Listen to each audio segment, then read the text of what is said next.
Hello there. So you are asking yourself how you can conduct a retrospective in Jira. There's actually multiple options that you can go for, and I want to give you a quick overview over 4 of these options so that you can make a decision which one is the best for you. Let's start with the first one, basically just using an app from the Atlassian marketplace. So if you are in Jira, like you can see here, you would go here and go to the Atlassian apps, and then you will land at the marketplace at the end of Atlassian, and you just have to search for retrospectives. And then you can see multiple options here that you can choose. So let's say you were taking the one that has most downloads, roughly 4,000 apparently, and has apparently good reviews. I'll just click on this. The thing that you have to do once you're logged in, of course, here is to just click on try it free.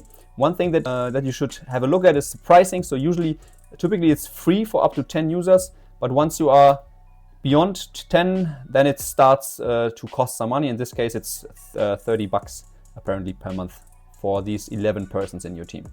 Okay, but let's just say I will try it. And as I said, once you're logged in, you can also see your team. This is just an example team here. You can review it. And in the end, you can just start your free trial, which doesn't cost anything and should be very low hurdle.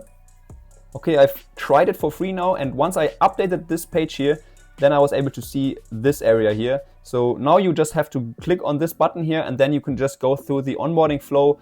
You might have to register. I think in this case, you have to create an account for this app. There's other options. I think this one here doesn't require a register, so you can just within Jira just go for it and do the retrospective. So that is the first option using the marketplace of Atlassian. The second option is to use Confluence. So let's go back to the main screen here. You will have to simply click on this button here to go into Confluence. And once you are in Confluence, you can open the sidebar, and there is this area here, templates. And Confluence has multiple templates, and of course they also have templates for retrospectives. Let's see, retrospective. Yes, so apparently there's 2 of them. And if you click on them, you can also you can see a preview, as you can see here, with how this looks. It's like a very basic design, of course, but it works. It's okay-ish. So let's just say I would go with this template here. Then I have to click on Use Template. And of course, as always in Confluence, everyone is now able to access this page here. Retrospective 1.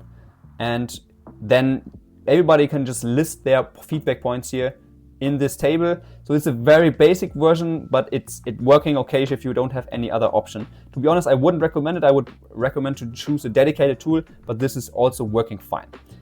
The next option is a little trick, you could say. You just have to type in the / and then retro.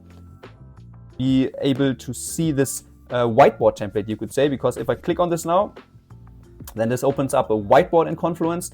And this template is also basically just a typical whiteboard, as you might know from Miro, but for retrospectives.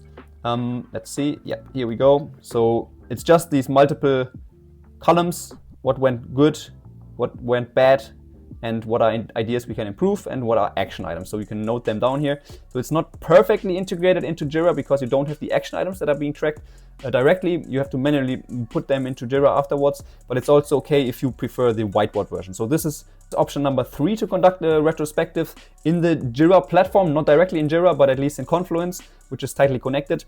The last option is to use an even more dedicated retrospective tool, for example, Echometer. This is what this looks like.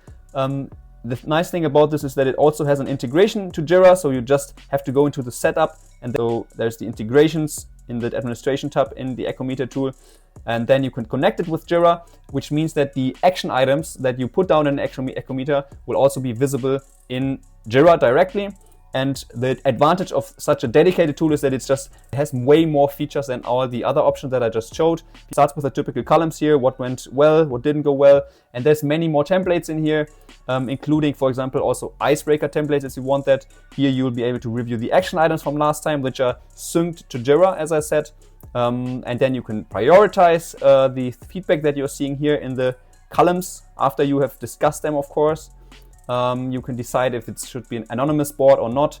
You can even send out these questions via a survey before the retrospective, etc. So this is like the most fancy version, which is also tightly connected to Jira actually. All right, I hope you have a better overview now over the different options to conduct a retrospective in Jira. As you've seen, my personal favorite is definitely to use a dedicated software for retrospectives and not these broader tools as you can see here, for example. All right, see you in the next video. Bye bye.